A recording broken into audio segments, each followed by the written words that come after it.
बजे भोर में या उठे बड़ी जोर में फायर मारे जैसे कि गन मारता।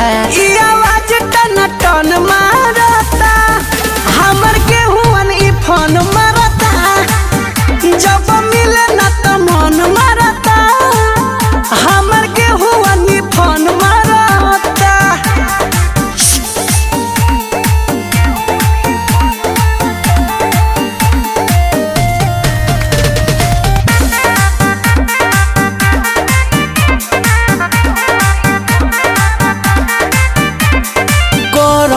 हमलाई हमारे विरोध में 24 घंटा